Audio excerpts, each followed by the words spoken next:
Continuando con el tema de validaciones, ahora vamos a ver primero cómo de forma automática se realizan ciertas validaciones. Por ejemplo, vamos a enfocarnos en el client controller, en el método create. Aquí este es el post, la petición post, y lo que este método va a esperar es un objeto tipo client en el cuerpo de la solicitud.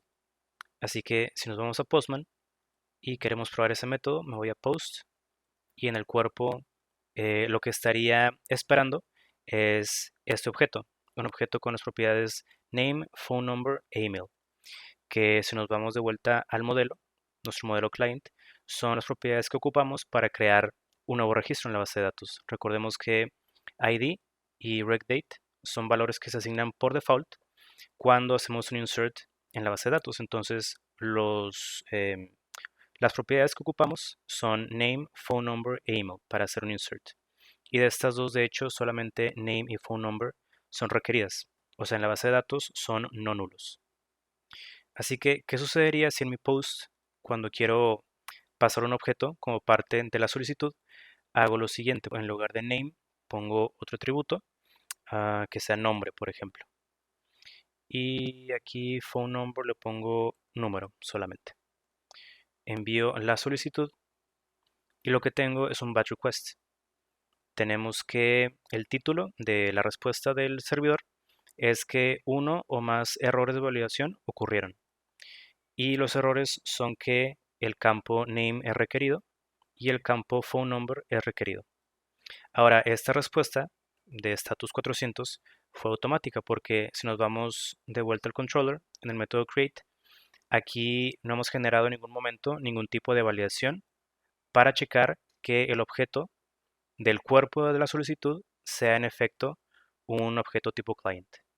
Entonces, de forma automática, el controller va a esperar que ese objeto sea del tipo que estamos definiendo en el parámetro del método create, o más específicamente del método que esté marcado como post.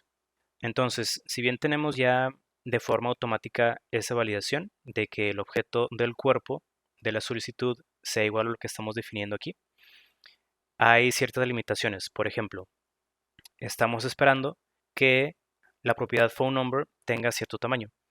Así que para esto me voy a ir a la base de datos, de la cual definimos nuestro contexto, que es bank, y esta es la tabla de client. Aquí en client vamos a ver que la columna de phone number tiene un tamaño específico de 40. Entonces, si en mi solicitud yo envío un valor mayor, por ejemplo aquí voy a cambiar esto para que los atributos ahora sean correctos, name y phone number.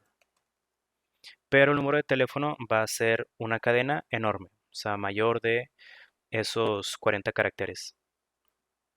Si yo envío esta solicitud, voy a tener ahora un error de servidor, un status 500. ¿Por qué? Porque el tamaño de phone number tiene que ser máximo de 40 elementos. Y aquí estoy poniendo no sé cuántos, pero más de 40. Así que podemos utilizar data annotations para hacer este tipo de validaciones. Y los data annotations son básicamente atributos que se agregan a las propiedades de nuestro modelo. Para esto ocupamos incluir en nuestro modelo, que en nuestro caso es client, la siguiente librería o espacio de nombres, System Component Model, Data Annotations. Y vámonos al phone number. Aquí lo que ocupamos es asignarle a esa propiedad el atributo de max length. ¿Okay? Este es un atributo que viene de la librería Data Annotations. Aquí lo que vamos a poner es que la longitud máxima de phone number va a ser de 40.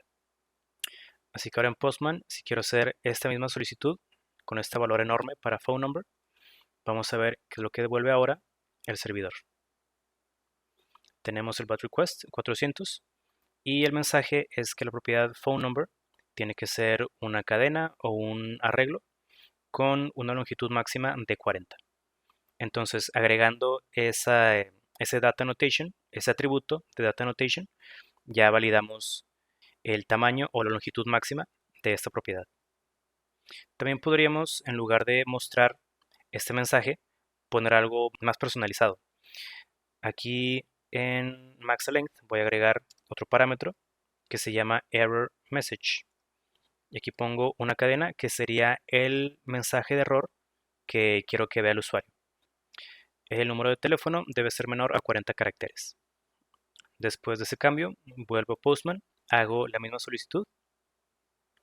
Tenemos de igual manera el bad request, pero ahora el mensaje es lo que escribimos en el parámetro de error message. El número de teléfono debe ser menor a 40 caracteres. Ahora puedo hacer lo mismo en cuanto a esta validación del tamaño para las demás propiedades, para name y para email. Name es de 200, email de 50.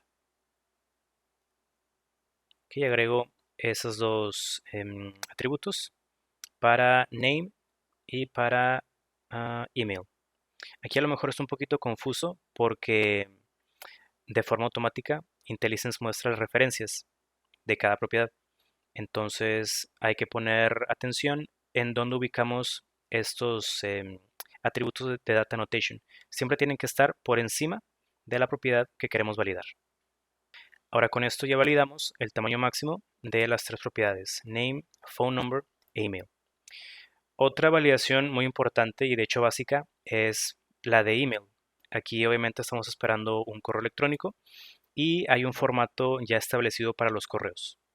Entonces, hasta este momento, si yo quiero, digamos que yo quiero pasar un número correcto y en el correo, si paso por ejemplo esta información, cualquier cadena que no sea correo, voy a poder hacer un post de forma exitosa porque no estoy validando que el correo tenga ningún formato. Y eso de hecho se hace con Data Annotation de forma muy sencilla. Aquí solamente vamos a buscar el atributo email address. Con esto es suficiente para validar que el correo, la propiedad email, tenga el formato de un correo electrónico. Y aquí de una vez hay que poner también el mensaje de error, error message, que puede ser nada más, el formato de correo es incorrecto. Vuelvo a Postman y voy a intentar hacer la solicitud de post con este valor de correo, un formato incorrecto de correo electrónico. Envío la solicitud, tengo un 400 batch request y el error es que el formato de correo es incorrecto. También aquí tenemos validado que el correo tenga un tamaño menor a 50. Si envío esta solicitud, tengo ambos errores. El email debe ser menor a 50 caracteres y el formato de correo es incorrecto. Ahora si pongo un correo válido que siga el formato de correos electrónicos, envío a la solicitud y ahora sí se crea mi objeto. Entonces con Data Annotations en nuestros modelos podemos hacer estas validaciones que hasta el momento no suceden de forma automática. Otra cosa importante referente a la forma en la que podemos presentar la información es algo que voy a mostrarles. Vamos a volver a Postman, voy a hacer aquí un get hacia nuestro controller, aquí sin ningún cuerpo. Aquí tenemos toda la información de los clientes, pero vas a notar que en todos los objetos también se nos devuelve la propiedad de accounts. Esa propiedad de accounts fue generada por Entity Framework Core porque en la base de datos un cliente puede tener múltiples cuentas, o sea, múltiples registros de la tabla account. Entonces, accounts es una propiedad de navegación dentro del modelo client, pero como tal no es una propiedad de client. O sea, en la base de datos no es una columna de la tabla client. Entonces, podría elegir no mostrar esta propiedad cada vez que mando llamar a los objetos de la base de datos. Esto de hecho es muy sencillo. Aquí en el modelo voy a agregar otro espacio de nombres que es System Text JSON Serialization. Aquí voy a agregarle un atributo a la propiedad de accounts que se llama JSON ignore. Con este atributo, ahora la propiedad accounts no se va a tomar en cuenta al momento de serializar o deserializar. Así que ahora en Postman hago igual la petición del get. Tengo la información de todos los objetos, pero ya no estoy recibiendo la propiedad accounts. También si hago, por ejemplo, un get a un objeto en específico, recibo toda la información del objeto, excepto la propiedad accounts.